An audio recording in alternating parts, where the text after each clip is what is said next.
What is up, guys? Good evening, morning, however you want to look at it. I'm just here. I'm going to go over a couple things.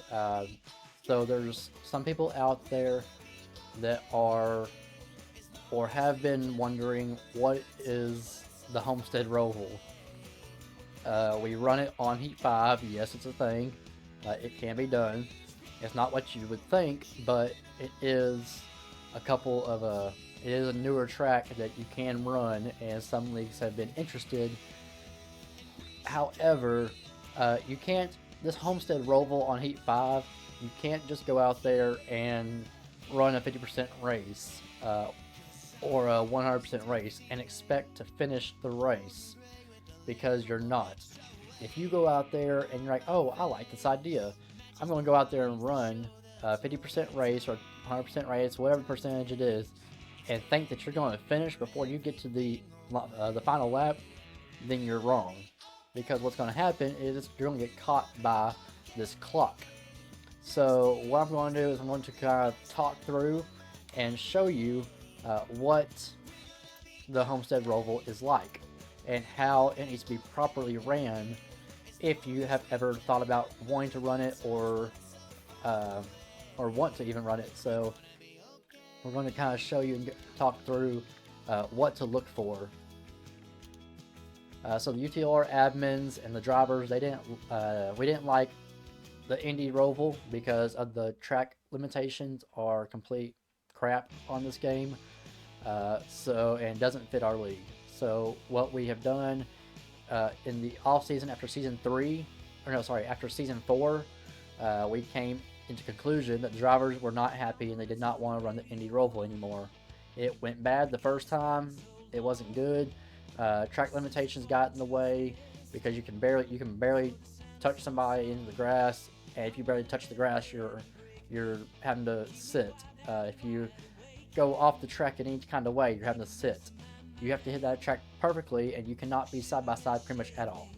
It's very, very stupid in my opinion. So drivers didn't like it, us admins didn't like it, and so we went out searching, came up with some off-season testing, and we came up to this Homestead Roval that we liked. We did so much testing and so much different aspects of it, and took in consideration what all we need to look at. So what you want to do is you want to do this race at 25%. If you typically do 50%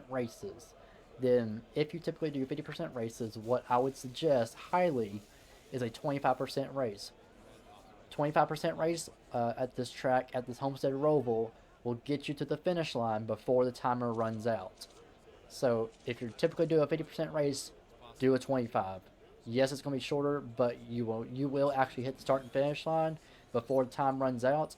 Because if not, then it's going to, because you got to remember, this track acts like you're on the oval. So you take less time to finish, or you try to take time away from that, then you're not going to finish in time, and it's proper time. So do a 25% race. If you're normally doing 100% for your leagues, then probably do 50. But if you do 50, then do 25. So let's get right into it.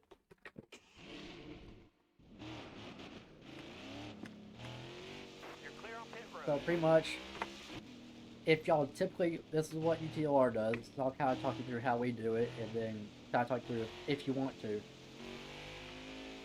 So what we typically do is, of course, we take the first lap because we have broadcasting going on. So we'll take this first lap on the oval, and we get lined up. We get in our positions. We get lined up on track, and we get ready to take the green flag. We will stay on the oval all the way till the start and finish line. On all green flag starts and on restarts, you will stay on the oval. Under cautions, you won't stay on the oval. So we'll kind of simulate that. So here we are. We're going to take the green flag. Green flag underway. The first lap, I would recommend, highly recommend, first lap, you stay on the oval. Stay on the oval the first lap. What this does is this allows everybody kind of gets spread out, learn the track, learn how this track operates. Um, this way, you're not having to go side by side, 5, 10 rows deep, and everybody's piling into turn one. I'm going to show you what the road course turn one is. So, go around lap one on the oval. Do not take the road course. Now, here we go. Road course time. On lap 2 of your race, you'll go down to the road course. You're going to take the access road. Now, what we do is we say keep 2 tires on the racing surface because people are going to come off of here. They're going to go off over here. So, 2 tires on the surface. So you come back up the track. You get through the gears. Then you want to start kind of timing, start slowing down, coming down through here. Here's the road course. You take through here.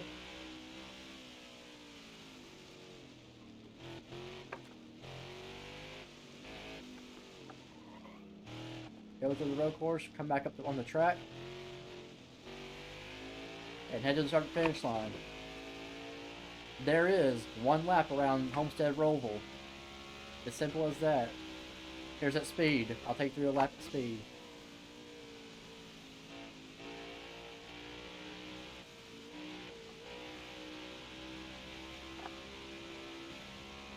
You're going to have people kind of cutting the grass right there. I would say that's fine. Cutting the grass right through that little section, that's fine. You're getting that exit speed.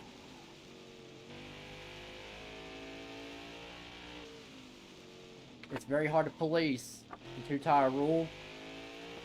As long as you just don't cut it right through here. If you cut it, have them do a stop and go. Have them do a stop and go if you cut it right there.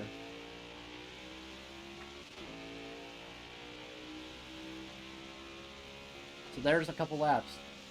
So here's a couple of things that I want y'all to look at if you're wanting to run this track.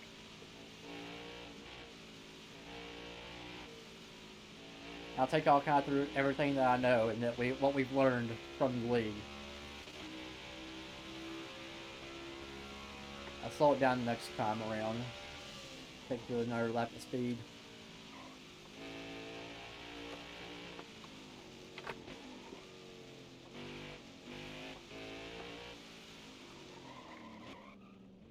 Shot it, overshot it.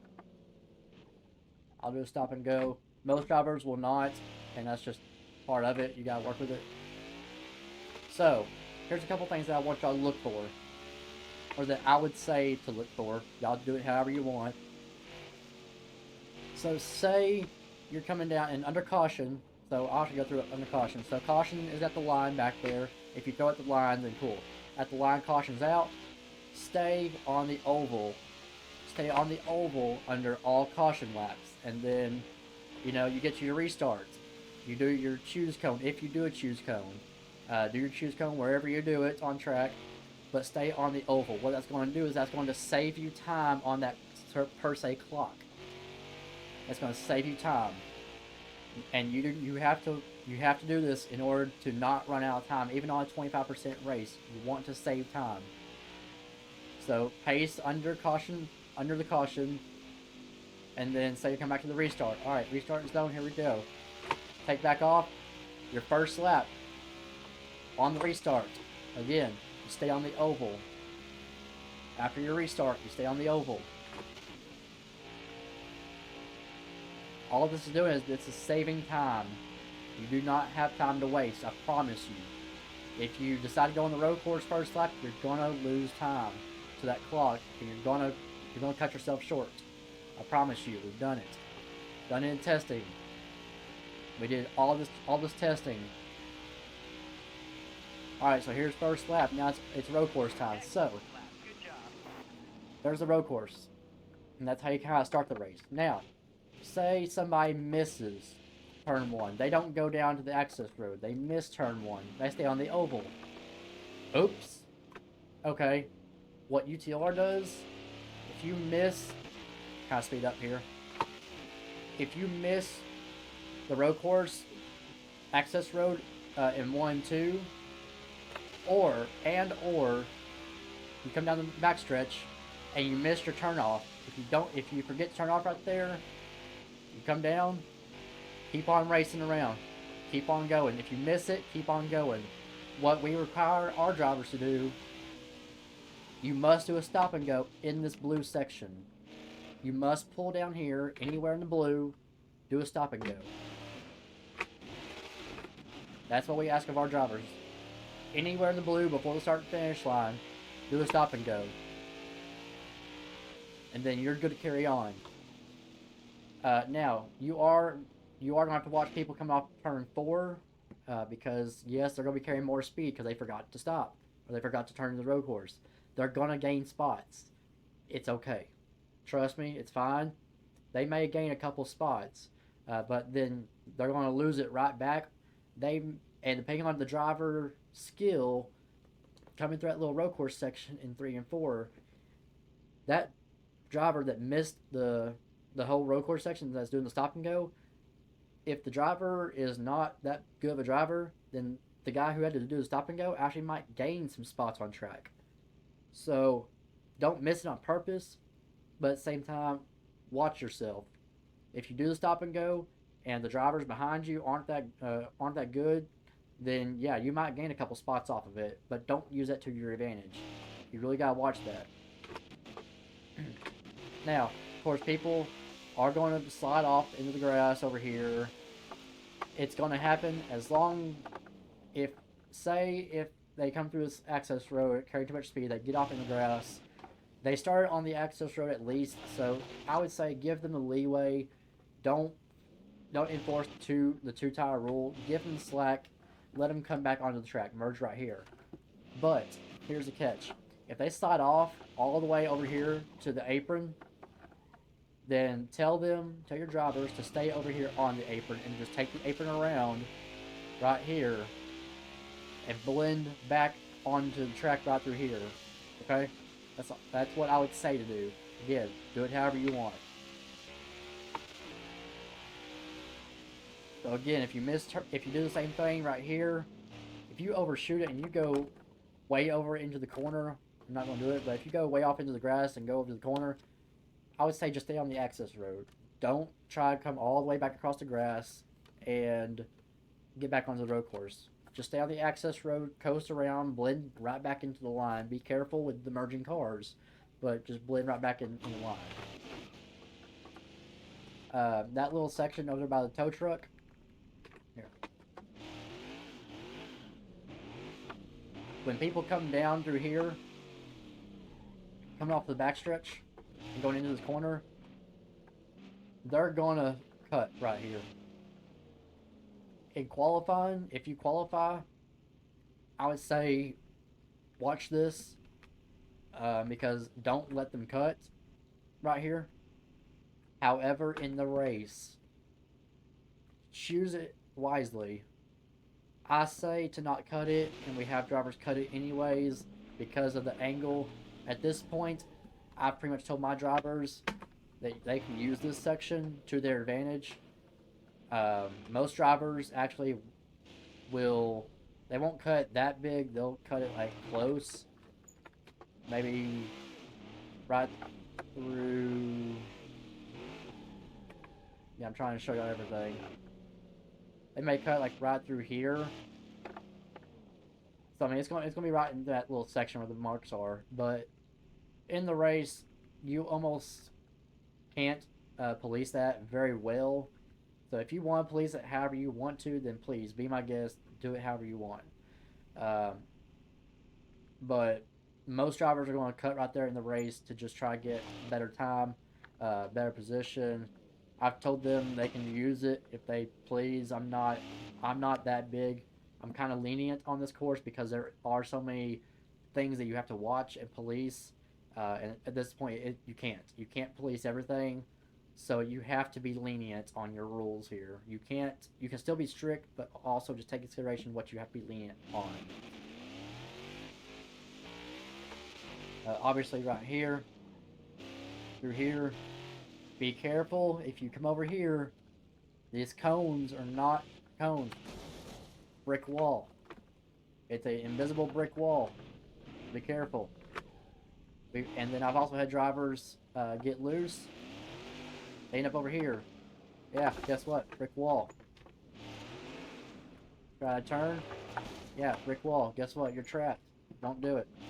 You're going to get stuck. You're going to get trapped over here.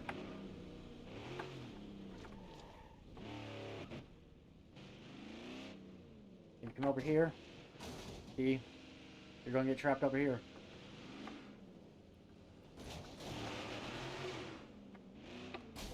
Yeah. Like I said, I'm showing you everything. You're going to get trapped if you full send it or something and you forget about those cones right there. Those cones are a brick wall that you do not want to hit. Take it easy. Driver's going to be very brave right through here and have all 4 tires. What I've told them at this point is as long as 2 tires are on the rumbles, then you're fine. If all 4 tires are on the other side of these rumbles, then it's a stop and go. Now we're going to go to pit road and get this damage fixed. Pit road's access is pretty much the same. Come off that little final corner, you want to come on pit road, then have at it. Come on pit road. Okay, I'm good.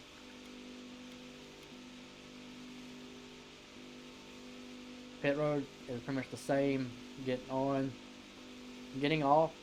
Again, my drivers have never had an issue with the way that we do pit road. Is it sketchy? It seems that way. It will. But if it flows right, then then it shouldn't have a problem. My drivers actually have done green flag racing. We've never had a caution at the Homestead Roval. We've tested it in the Cup Series for 2 seasons now, and neither one had a single caution for cause. We raced it in the Truck Series this season, not a single caution for cause.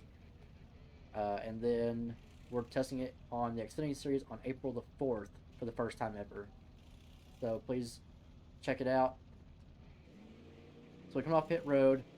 How do we blend? If we're using the access road, how do we blend?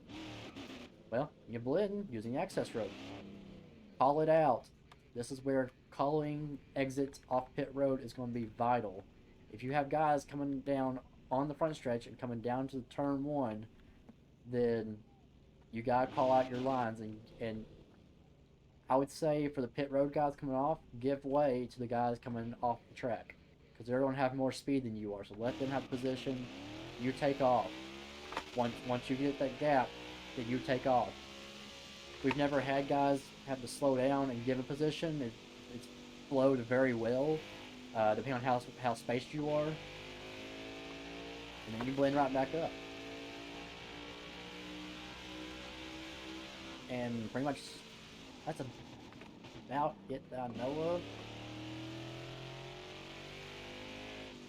I said if they overshoot turns 1 and 2 and they stay on the oval and they overshoot the road course section in 3 and 4, they do a stop and go in the blue section anywhere along the front stretch before the start and finish line. They have to do a stop and go. And they're good to go.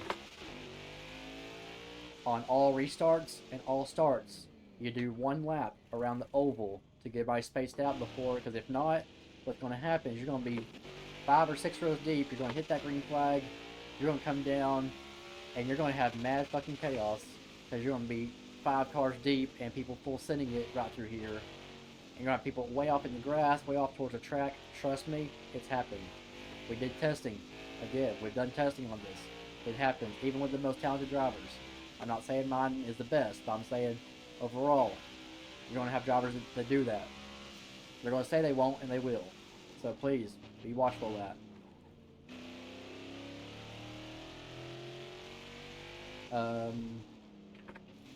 So under caution, like I said, under caution, you stay out on the oval. You do your pace laps on the oval. Do not do pace laps on the road course. You're going to save time there.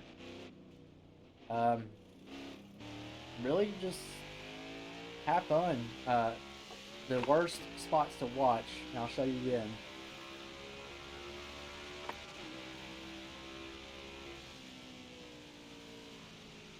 Keep in mind that the Homestead Roval is like the sections that you're racing on. Some of it does not have any grip, so you're racing on parts that have 0 grip, so you're going to get loose.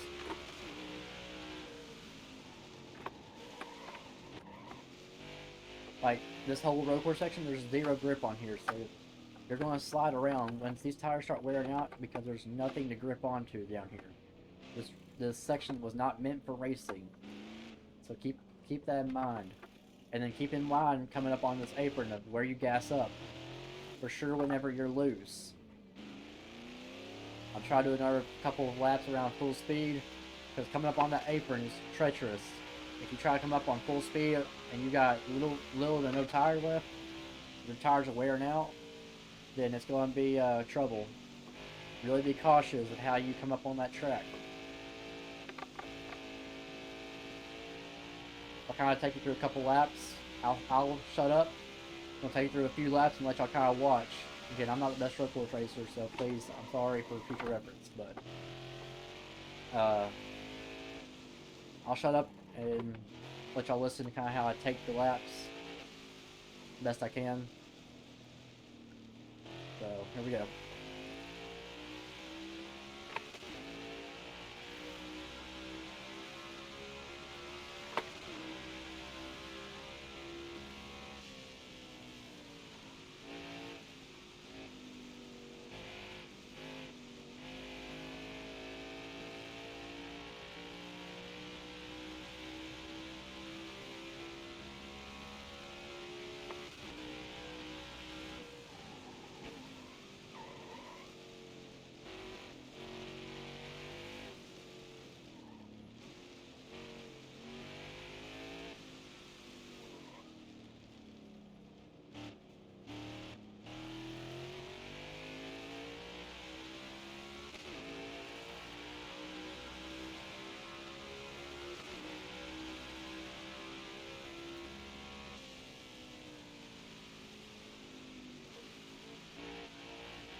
See right there, I've cooked it. It's fine. Let them blend back in.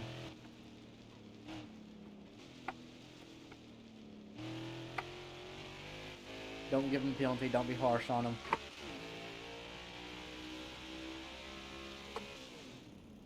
But yeah, guys, that's laps around the Homestead Roval. Again, just taking consideration of everything I said. Trust me, that clock will run out on you if you do not do things a certain way. Because trust me, we've tried it. We actually did a testing session of a whole 25 percenter. We even did testing, and we mimicked under our testing stipulations. If you're curious, we did a 50% race, and with about 4 or 5 of us with stages, and then we mimicked a couple, like about 2 to 3 cautions, and we did the pace laps under the oval. We did pace laps under the road course with 50% raise, and we used a couple of cautions in there as a idea, and we got caught by the clock. Clock ran out on us before we could finish the race by about almost 10 to 12 laps. So we went to a 25 percenter. We simulated a few cautions, and once we simulated those cautions, it happened. We did not get caught by the clock. We stayed out under the pace laps on the oval. We did the 1 lap under the oval, and then the second lap you start the road course for restarts and starts. It all worked out great. No clock was issued, so that's what we went with, and we've seen great feedback from the drivers. We've seen great racing, and it's been quite incredible. So we had a couple of Project 27 drivers hit the track with us when we came here. They found it very interesting, so they hopped in the 27 car and they really liked it. So I hope it works out for everybody else. And yeah, thank y'all for tuning in. That wraps it up from here.